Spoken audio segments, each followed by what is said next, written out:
My name is Lindsay, and you're listening to Just Fading. I'm a fool for your love.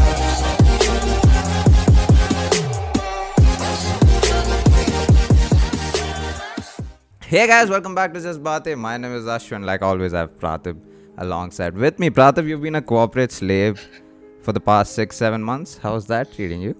It's been all right. In all honesty, corporate's a bit of a shit show, so 10 out of 10 would not recommend that experience. But yeah, apart from that, my life's been a weekend to weekend thing at the moment. Someone else, though, has been having a more exciting life than me. That's Aswin. Got a bunch of tattoos, and you've also got the band tattoo. Yes. Right, if you could just show it to the camera. Yes. Yeah, and it has wildlife on it, and I know that our episode today has a little bit of wildlife in it. So Ashwin, can you just introduce our guest and what we're going to talk about? Yes, this is a very interesting story of how we contacted the guest. So I was scrolling through Reddit one fine day, and I find a post with a caption that says, "I'm a lesser-known artist that draws lesser-known animals." And I found that video incredible because I found the animals in itself beautiful, but they were paintings and they were just phenomenal. So we contacted her, found her Instagram account, and then we got in touch and we made sure she's here. We'll also tag the Instagram account in our caption below, so please go check that out because it's beautiful. It really is amazing. Lindsay, thank you so much for joining us, and yeah, thank you so much for your time. Yeah, thank you. I'm glad that you have me on here. This is first for me. You, of course, are an artist. So when did you first realize that this is what you love and you love painting? When did you get into painting? And when did you first realize that you love it? I'm trying to think. I've been doing it for a while, to be totally honest. I started out with sculpting when I was like 9. Before that, my mother, a lot of people in my family are artists too as well. My mother was a wood burner. Grandmother was a portrait artist. There's a lot of those things that was more of that exposure because it's all it comes down to is just consistency, making that choice to get up in the morning and do it every day. And there have been times where I haven't done it every day. But yeah, it's just, I enjoy working with my hands and stuff like that. And so, yeah, it's a lifestyle at this point. That's actually the way you answered that question is a great segue into what I'm going to ask next. Is you said you've been into art since you were 9, so that's like really early, and so it's obviously been a lot of years since you've been painting and sculpting. So how has your process of sitting down and painting changed over the years, or has it changed for that matter? And yeah, like, is there anything that you do differently now as compared to when you started off? When I first started out, I thought that I had to just stay at one specific media. Technically, I'm drawing. I'm not painting at all. And so it's one of I've realized now that it doesn't matter what kind of media that you use. It's just, it's how what you're creating with your hands at this point. You can create with lint, you can create with sand, you can create with buttons and beans and, lots of things. It's all, it's painting, it's drawing, it's all of it. And I think a big point for me was when I had my son, I realized that I couldn't just focus on painting because he'd get into it. And so that's when I brought in more pencils into this situation. And now I'm just staining the paper with ink, and then pencils and then acrylic paint. If you had to describe your painting style, say you were teaching a classroom full of students, so how would you describe it to them?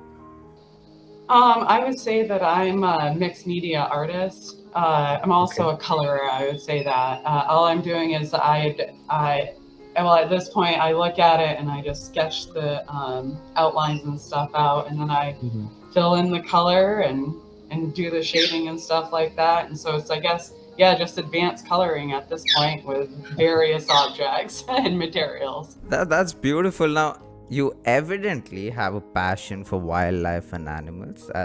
How did you, why animals? How did you fall in love with them? Why are you so passionate about them? Because I love them, and it's a dream of mine to go to South Africa one day and to see the wildlife, walk into their home and just see everything. So how did you fall in love with animals, and why are you passionate about it? I grew up with them in my backyard. I grew up in the woods in northern Maine, and so there wasn't that many like the closest movie theater was probably about like an hour and a half away, and that's going about 50. And so my time was spent, majority of my childhood was spent outside, and I had a pond in the front of my yard, and then I had a pond, unorganized territory. So not a lot of people, more trees and animals than people. I grew up with deer and moose. And so it's more of that respect. I've noticed that a lot of people don't even realize what's around them for animals. Exactly. Right. Like you guys have like there's in your neck of the woods, there's amazing biodiversity over there, and it's just it's everywhere. It's all around us. I mean, I have worms in a bucket on my porch right now for vermicomposting. And it's fascinating just watching them like take apart a cardboard box like that. It's crazy. It's pretty cool. How do you have this conversation with people who don't understand animals? Like for them, if they think they're just there and you don't really care about it, what do you tell them? Like for the listeners who don't care about the things around us, the living organ, what would you tell them? I would say that just watch. I mean, they're fascinating. Like today, my with Nook, she has decided that she enjoys peekaboo with the blanket, and so since the blanket takes the light away, and so she hisses at it, right? Or anything that takes the light away, she hisses at it, and so she keeps whistling at me, doing the "hey over here" whistle, and it collects at the blanket because she wants me to cover her up with the blanket. And she keeps hissing at it and associating it. They still have that cognition because they have to figure out, like, how am I going to get around this tree, or how am I going to survive for the rest of the day? And that takes brain power. And now I'm not saying I'm an omnivore, so obviously I eat the meat and everything like that. I'm not, but all it takes is just looking at the world around us, and just taking that extra 30 minutes and watching a bird and seeing how it interacts with its environment, and see how it's like looking at you and seeing how it's like interacting with its own their own species. It's fascinating, and it's a great time to Sticking to the animal side of things, is there a piece that you felt very passionate about while drawing and that we are very proud of? I would say the Raven would be one of them. I spent that one I really got sucked into. I enjoy drawing the feathers on that one. And again, I enjoy birds. So a lot of my birds, I have a tendency to get sucked into them, just because their cognition is just off the charts. It's amazing. And so I like adding that personality into them, because they do have the feather facial movements and stuff like that. And so it's fun. It kind of just decided, it took a life of its own while I was doing it. And then I just actually, yesterday I finished two new ones. A red terror cichlid and not Mount Tapir, a rain tapir. There's 4 different types of tapirs. I'm still looking into them. So, but I've now finished one of them. So and the cichlid, I've been getting sucked into that one. I'm just trying to pick your brain on this. So when you say that you got sucked into it when you were drawing the raven and the feathers of the raven, what kind of zone are you in? Like what are you thinking about? What do you think about when you're drawing or painting? Like sometimes I'm just like, it's back in the 90s, there was this game on Windows, and it was where we would erase it, and I was like, I'm trying to think, I was probably like 6 or 7 at the time, and it was real fun erasing, and you would guess what kind of animal would come out, and it feels like that, where it's like sometimes I'm like, oh, okay, like if I do this like little like fin here, I like how this is coming out, the way that the wax is changing, and so I'm gonna just scribble right here a little bit, and a fin started know, it's like the erasing game. And so it's just, or sometimes it's that construction, like, it's like I'm creating the animal in itself on the paper, but it's not a 3D object, but in my mind at that time it kind of is. It's like chess. Yeah. When we were talking on Instagram, you also told me that how you were transitioning to a full-time artist, and that's your plan. Was it hard to come about? Like, was it hard to make that decision, or and were there any people, or was there any backlash from the people around you?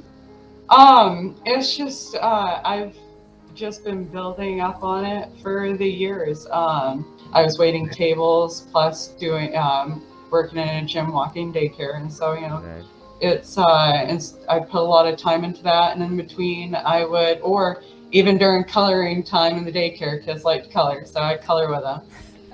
So there are those things, and I hope that I can utilize my art to encourage people to do that. Now, because you have decided to take art as a full-time job for yourself, there also comes pressure. So you also work on commissions, right? Yes. And has there been a time when, or even in general, doesn't have to be commissions, where you need to get a job done, but you're not mentally in the right zone, but you have to get it done? And because it's something you love, how do you go about completing it? I just what's been really helping me these last this is my 4th week anyways with this transition, and I have run into that already and I realized that what I need to do is I just need to go take a walk, get around outside, or I've been keeping on track, lifting weights and stuff like that too, to keep that energy up there. And it's just taking like an hour here and there, recollecting thoughts, getting physical. I look at it like maybe I just a little bit of extra energy that's burned up and stuff, and so I need to recollect my thoughts. Or another thing, technique that's been helping too, is I'll start working on something that like say that tapir and stuff in the cichlid. I've been making it a point to work on personal projects in between, just so I just reconnect and stuff. Right. Yeah. And so it's a learning process. I mean, honestly, you guys could come back and ask me in 3-6 months from now, and I'll tell you all kinds of different methods that I've been trying to keep on track. I mean, that makes a lot of sense, because even for us, we were consistent for about a year and a half, and then we took a break and never could come back to being consistent because it just felt burnt out. Like both of us were burnt out. And then we started doing our own things and found our own ways to start this all over again. So I mean, it makes a lot of sense, and you keep learning along the way, and with times it just keeps changing. Praatibh, do you know? It's just an iteration. You keep going and then you keep figuring out new stuff. So, So because of the fact that a lot of your stuff is based on nature, I mean, that's most of your inspiration, if I can assume that. So does it ever become overwhelming, or does it ever become really dry where you don't know what to do next with a painting? Sometimes I'll have to put some to the side, I did the tailless whip scorpion, and I revisited that one after a year and a half. So I have a whole folder of ones that I just, periodically revisit from time to time. So it's it's okay to have projects. I knit too. And once you're done with a painting, and suppose you've posted it on Instagram, or if you've commissioned it for someone, do you sort of go back to it and feel like this could have been done in a different way? Because I'm sure that's something that happens with a lot of us in a lot of art streams, where you're just not satisfied with the piece. So do you ever revisit those, and do you remodel those? Do you do that a lot? Oh, sometimes I'm getting ready to ship them out, and I'm like, oh my goodness, if I just work on this ear a little bit more, it will be just that much more of an ear. And those are the times where I'm like, okay, just wrap it up and ship her out. I guess it's a lot easier maybe when you have a deadline and you have to ship it out, but when it's a personal project and when you have more freedom, do you sometimes just keep looping around, or do you draw a line at some certain point? How does that work? I've had to draw a line now. I mean, I have a, like I said, I have a stack. The stack is like this, so I can't. I had to come to terms with it. There is just, yeah, that ship has sailed. I no longer, yeah. Sometimes I'm like, I will just redo a different animal, because there's so many animals. I mean, we're looking at like what, 2,400 different kinds of mantid species. I can't draw all these animals. There are too many animals to draw. And then look at there's just tons of them. So one last question before we move on to little other things, but do you have a reference when you draw, or is it your mind that helps you? Yeah, no, I suppose I look at it as like bulking at this point with some of these guys. So I sit down and I'll go scroll on Instagram and stuff, look at videos of them, because I want to know how this animal is interacting with it logically and everything. And so when I get them on position of the paper, I want to make sure that skeletally it makes sense. Some of them I have noticed over the years bother me because I know that they can't do that in real life. Physics says no. I messed up. It's like another good example of this. I used to teach zombie makeup courses, and the biggest thing that ticks me off, I have pictures of that one way back, is with these zombie classes, they make the blood red. Blood oxidizes. It wouldn't be bright red. These zombies would have right. So let's right. Okay, so when I do my stuff, I enjoy fully researching these animals. Now, I'm not saying sometimes I get lazy and I do like 3 or 4 pictures and I just, hey, I know these guys, I know what a rhino is. This is how I'm gonna do it. I haven't drawn one yet though. But yeah, so I know how these guys' faces move and everything like that when they're doing their thing. So it's just a combination of pictures and stuff. When I'm doing commissions, I'll just look at it, and at this point, because I'm 34 years old, so at this point I've been doing this for a while, for commissions probably now for over 12 years. So I'm just it's just I'm looking at it. It's just eye memory at this point with the hand. And so I'll copy from exact pictures that people send me, like of their dogs or their cats or whatever, all the things, cool things. With the books that I've been working on, those ones I just work from basic descriptions. So like, say somebody's like, well, I want like a dragon or something, a hairy dragon, and so, and then I look at like something like, I don't know, I come up with some kind of, animal in my brain that we could be working with this dragon. Or they have it already.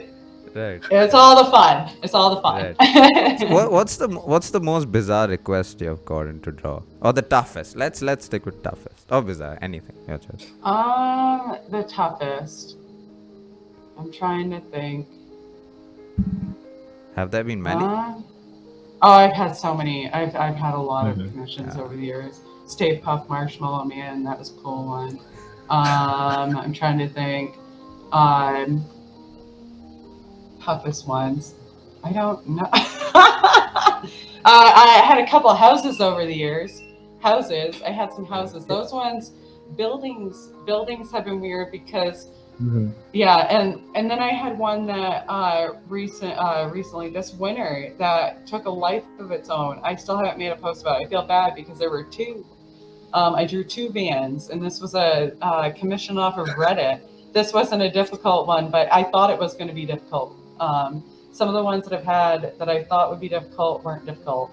And this one was just the old VW van that I had to age and make. I had to age it, right? Okay. Oh, right. Well, freshen it up like it was fresh off the market, and then I had to have like where the rust stains were coming off of it. Okay. I'm trying to think. there are some people over the years. I used to do people portraits. Oh, okay. My biggest issue with people portraits is some of these, they're not paying attention to the backgrounds, and so Right. combination of backgrounds and clothes, or say like the photographer was like on it with the background, but the people show up with wow clothes, like, and so then I was getting it, and I was like, whoa, this isn't matching anything. So I'd say people, but I X those out. I'm no longer drawing people. Thank It God was for that. people's realities were getting too weird for me, drawing them and stuff. Right. I had one guy message me, asked him to come to his house and draw him naked. That was a no. Whoa. Whoa. Pug baby monkey. What? A monkey with a baby's body and a pug head. You got that? That's a real request. Yeah. Wow. Wow. I have no idea what to make of that. Yeah, I just draw some embryos. That was pretty cool. That was neat. Embryos. Okay. Yeah, that's pretty Yeah. cool. Yeah, I agree Yeah, with they that. look like little planets. Oh, Yeah, they're like little planets. Right. Yeah. There's quite a few. Yeah, that's quite. But you would think generally drawing a house would be, or a building would be much easier than drawing an animal. Yeah, it depends. See, I can understand for like the structurally people where they like the straight lines and stuff, but when I don't do straight lines, I technically am a scribble artist. I'm scribbling. Yeah. Oh, so you're all freehand? Oh yeah, all freehand. Yeah, all freehand. Everything is just scribbling. Right. Yeah. I have they're like, and then I actually, you guys can see here, I've been making these things in my homes. This one's the one I'm working on today. The piggies. Whoa. I made the stickers. So, These yeah, are and cool. actually, I do worldwide global stamps when I ship my stickers, and so I've been shipping all over the world and stuff. So yeah, This is pretty Australia and all the fun things. By any the chance, UK. do you ship things to India? I do. I can. That's Yes, I do. awesome. And it would be Alright. the same thing. It would be free shipping with the stickers. And I was selling. Yeah, I can't think of how much it is for you guys. But yeah, I've been selling them because they're going water bottles and stuff. But yeah, I've been selling those for $3, and then I do the free shipping, and I throw Pretty little cool. ones in there with it. Now you also have a son, and I was just going through your website and going through your Instagram account, and you posted a picture of your son, and you were very excited about how he was drawing for fun, and that excited you. Is it something that you look forward to him, or does he already like drawing and wildlife? Or you also spoke about how you have a different parenting style, so I want to know what's that about, and does it excite you when he gets into drawing and wildlife? I just look at it like parenting as that he's his own individual, and that it's my job to, as parents, it's our job to like help them get there, to be able to be self-sufficient later on in life. And so I feel like a big important thing about that is taking them outside and exposing them to the world and stuff. Like we went on a hike the other day, and I mean, we saw the signs, we saw multiple bones and stuff while we were walking around. Then we found a deer leg. Yeah, I have a picture of it. I haven't posted it yet. We found a deer leg with the hoof still attached in half the leg, right? Anyways, we find the den. We're next to it. He sticks a stick in the den, right? And I'm like, dude, what are you doing, right? Like, obviously they're not going to come out the first time you stick a stick in, right? Because who comes out the first time somebody pokes a stick in your home, right? No one, because holy cow, that's a stick. That's what I'm talking about. I like to expose them to things like that so that we can address those kind of things. Because, and I know, like, it's not every day that you're going to come in contact with a coyote hole, but there are things in life that should be addressed the same way. Like, when you don't stick a stick in a hole, and you don't stick a stick in a home of something, anything for that matter. And so I guess that's the different part, is that I'm not trying to tell him how he needs to live his life and how he needs to be as a person. I'm just giving him these experiences so that he can learn through this, because I'm not going to be around forever. You know, like Yeah. I could go like that, and then there he'd be. I think that's a great outlook on life and like even parenting in general. I mean, it's easy for a lot of people to say this, but it's not as easy to practice something like this. So I think it's great that you've put this out, and yeah, I think it's something that a lot of people can learn from. Yeah. So moving on to my last question, I guess. It's kind of similar to what we just spoke about. If you could go back to your teenage self, what is something about you now that she wouldn't like?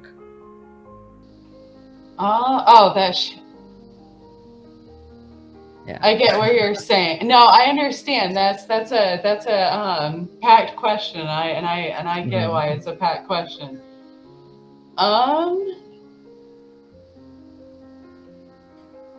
You're saying, you're right. I know. I was a little bit more concerned with the makeup and stuff at that point. And when I was that age, and so I guess there would probably be my lack of interest there. I'd be slightly disappointed in myself there for that, because I was a little bit. Do you get what I mean? There's that you have a little bit more vanity and stuff that you're looking at when you're in your teens and stuff. So I would say that. I wanted to be a little bit more ahead financially than that. So there was that. A little bit disappointed in myself there. But I would have to say the amount of the time that I've wasted, that would be the big one, I would say. Wasting time, I would suppose, but that's at a broad sense of my present self as well, instead of not just with my past self. So, I mean that's a difficult one. That's a difficult question. It sure is. But I mean, so now when you look back, are you happy with where you're at right now? Like with the journey that you've had, and now that you are doing what you love, and it's been so long. Yeah, it is not what I expected at all. I'm going to tell you that right now. I thought that I wasn't going to have kids until I was 30. I have an 11-year-old, so he turns 12. He turns 12 in December. I also wanted to do the whole genetic thing. I was going for, I wanted to be a PA at one point too, like physician's assistant, because then I was like, if I do that, then I can go and get that money to go and get, stuff for genetics and stuff like that. But now here I am. Then I thought I'd be in Maine still. I'm in Montana, right next to Yellowstone Park. I didn't think that. I'm going to tell you that right now. I've seen whale sharks. I've gotten to hug Galapagos tortoises. Cool. I've seen stick bugs. I've been to New York City. I've been to Atlanta, Georgia. There are so many things that I've seen. The Empire State Building. I said Devil's Tower. That was a cool one. But the hot springs that here at in Yellowstone National Park. That's been cool. But it is not at all what I thought it was going to be. I thought I would just stay in my hometown and unorganized territory and stuff all my life in Maine. And I mean, I'm like 3,000 plus miles away from my home, and my family's all the way back there. I'm an only child, by the way. So like, it is what it is. I'm out here, and it's, I visit my parents. I talk to my parents all the time. But yeah, it's not what I thought it was going to be at all. It's better. A last question on our podcast. This is how we always end this episode, unfortunately, but it's a thing we keep a score on. So, are you a tea or a coffee person? I am a coffee person. Right. And it's because I've had that for quite some time now. It's right. Yeah, Mhm. and I actually cleaned it for you guys. I'm a complete disaster. And if you want to know, so I use the reusable Keurig pods too for it, and those are Okay. great, by the way. But I drink my coffee black, and I just fill those right up to the top with some cheap coffee grounds, and I'm good to go. Sometimes it has grounds still in it, so it has the coffee grounds still in it. Sometimes it's okay. It just happens. It's extra fiber. That's how I look at it. It's extra fiber. Yes. It's extra nutrients for the day. But yeah, no, coffee all the Definitely. way. And I drink a That's tea nice. occasionally. I drink a tea occasionally. And it's so fun talking to you because of how passionate you are. But thank you so much for giving all this time of yours. It was so much fun. I wish, I mean, I could talk to you forever because you love animals, both of us do. And it's a lot of fun. But thank you so much for giving your time. Yeah, no problem. And guys, please go check it out. Like, if you look at her artwork, you'll realize why it's phenomenal, it's beautiful, and it's eye-catching. You wouldn't want to go off it. Like I said, I got sucked into it and I go over it every other day. So thank you so much for that. Thank you. Yeah, and hey, like I said, you guys can revisit in like 3 months or so, 6 months. Yes. Definitely. Revisit. So yeah, guys, thank you so much for watching. Yeah, thank you. Yo, thanks for tuning into the latest episode of Just Baatein. We hope you enjoyed it and that it left you inspired. Thanks for all your support, and maybe you could support us just a little more by maybe going to our Instagram and Twitter and giving us a follow there. And also you can listen to us on all podcasting platforms, right from Spotify to Apple Podcasts to Google Podcasts. Cheers.